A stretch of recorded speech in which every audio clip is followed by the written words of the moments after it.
मुखर्जी के बाद बात कोंकणा सेन की। यशराज फिल्म्स की लागा चुनरी में दाग से कोंकणा सेन शर्मा की एंट्री हो गई है बॉलीवुड के सबसे बड़े कैंप में, और ये फिल्म यकीनन कोंकणा के लिए है एक्साइटिंग, क्योंकि इस बार रानी मुखर्जी, जया बच्चन और डायरेक्टर प्रदीप सरकार के साथ उन्हें जबरदस्त बॉन्डिंग करने का मौका जो मिला। National award winner Konkona Sen Sharma के करियर में फिल्में तो कहीं आई, लेकिन जैकपॉट अब जाकर लगा है जब उन्हें यशराज फिल्म्स की लागा चुनरी में दाग मिली। कहा जा रहा है कि सही मायनों में ये है उनका big commercial break. Now people keep saying that you're doing Yashraj, you've become commercial. I don't think it's that. It's that, you know, for these films, maybe I suited the part. Also, I think Yashraj is also nowadays, I don't know so much about earlier, but definitely nowadays they are themselves doing films which are a little more different, like Chak De, which I loved.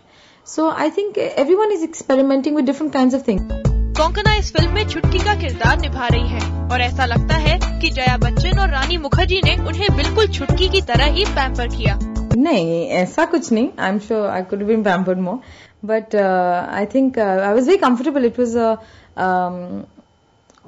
was a very Bengali set, as everyone knows, and so I felt like I had known Dada and Bodhi for a very long time, and Rani and Jayadi and everyone, you know. So we are all Bengalis, and I don't think that I was really treated as the youngest person. There were also 2 kids on set. लागा चुनरी में दाग की shooting तो जैसे कोंकणा के लिए bonding का अच्छा मौका था, वो भी बंगाली इंग्रेडिएंट्स के साथ। But basically there was a Bengali cook and we often had Bengali food. Dada would give a lot of the time his directions on the mic in Bengali. So a lot of the time Kunal would be asking me, what did he say? Then I would translate. But I think by the end of it everyone understands what Dada's saying, because Dada's Hindi is also Bengalified. You know?